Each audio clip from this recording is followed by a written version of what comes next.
In the spring of 2011, Vashti Seacat was a devoted mother, raising 2 boys in the small Kansas town of Kingman with her husband, Brett. They were a portrait of the all-American family, in love and raising 2 boys. Of all the people she dated, Brett was the only one that I said, whoa, something's a little off here. He didn't seem to like people. That's the best way I could put it. He didn't like anyone, but he loved her.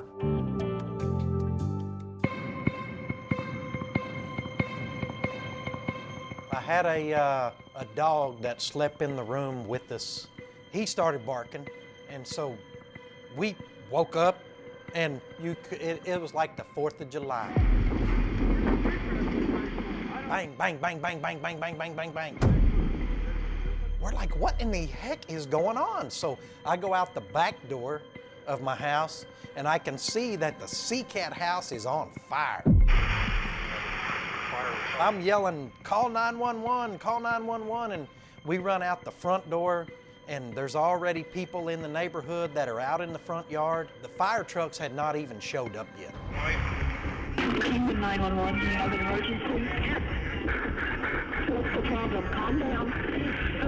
There's a fire, and my wife she shot herself, but she's in the fire. You are who?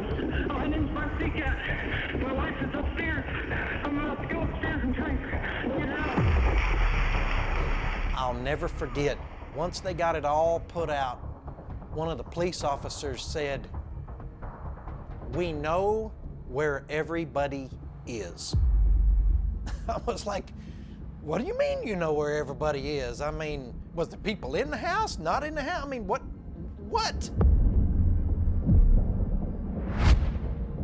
My home phone rings, and it said Vashti across my caller ID, and I answered it in a panic with, Vashti, are you okay? It was Brett on the phone, and he said, I need you to hand the phone to Jeff. And I said, Brett, I need to talk to my sister. And he said, I need you to hand the phone to Jeff. And I heard him say, Jeff, I need you to put on your military poker face. Vashti killed herself and then set the house on fire. It must have been between 4 and 5 a.m. The phone rang, and it was my stepmother. And she was crying and said that Brett and Vashti's house was on fire. Vashti was missing, but Brett had gotten out, and I asked about the kids, and they were out. Brett managed to get his 2 sons out of the fire unharmed. I had 12 voicemails pop up. I remember thinking, what in the world did I miss last night? And I called Jeff, and I said, Jeff, what's going on? Can't remember if he said Vashti's been killed or Vashti's dead.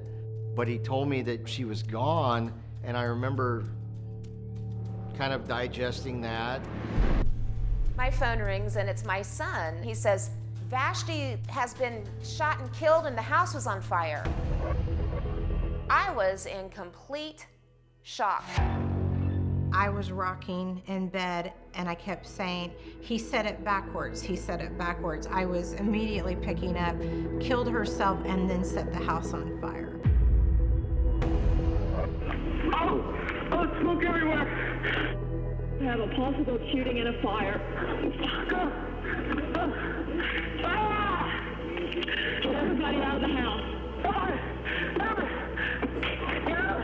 Oh, God, there's smoke inside here.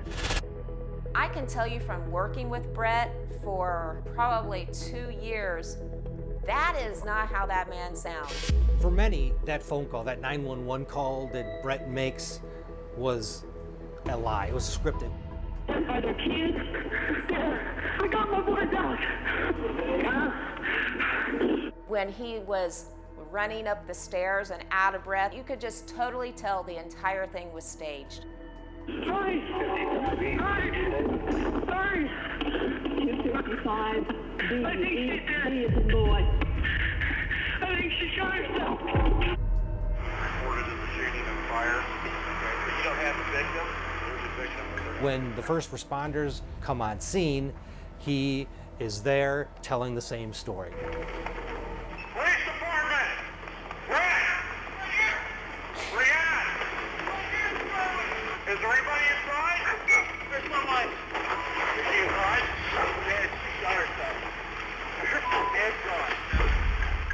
very beginning, his story was that his wife was so depressed that she killed herself. He was sleeping on the couch because that was the arrangement, and he gets a phone call. He says Vashti calls him on the phone and says, get the kids out of the house. He says he hears a noise. He told me he did not equate it to a gunshot at that time. It sounded like a really loud door slamming.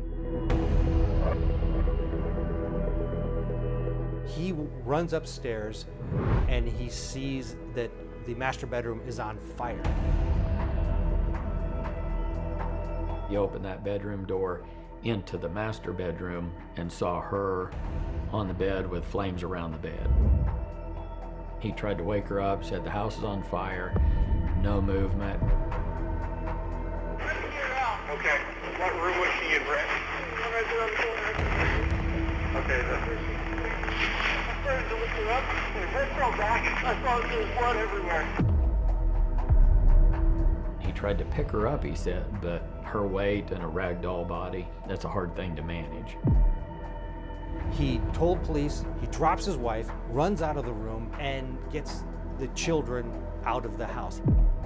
Mr. Seacat said he then re-entered the house, went up the stairs, and was going to try to once again rescue Mrs. Seacat, but the smokes and fire overwhelmed him, and so he had to leave.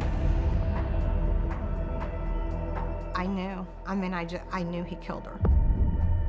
My first thought was Brett. There was no doubt in my mind that Brett was the one that did it. I called the Kingman County Sheriff. I said, I don't know what you think you have going on down there, but I'm going to tell you, you're investigating a homicide, not a suicide. Brett Seacat had murdered his wife and then set the house on fire. I thought that from day one. The focus on Brett was swift, and investigators were soon questioning one of their own. You're someone I know. No use getting mad at me because I'm being very nice and I know you are. It's just you have no idea how impossible it is. well, the For reason me to is kill her. It seemed different than a lot of interrogations I've been involved in. Law enforcement was particularly careful in this case because it did involve a fellow law enforcement officer.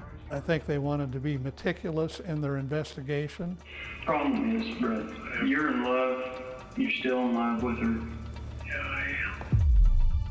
And she was going to leave you. There was no doubt about that.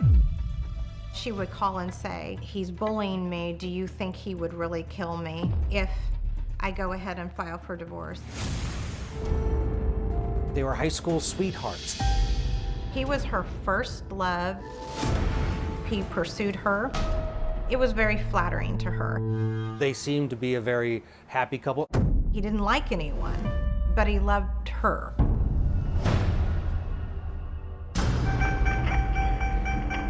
as a shooting of fire. Okay, so you don't have the victim. There's a victim, but they're going to... I can see that the Seacat house is on fire. We're like, what in the heck is going on? Kingman 911, do you have an emergency? Yes, there's a fire. The emotions that he's exuding don't seem real. She shot herself. I think she's dead. You could just totally tell the entire thing was staged. This is what a crazy person does. Lies, Crimes, and Video. New episodes Sundays at 10 on HLN.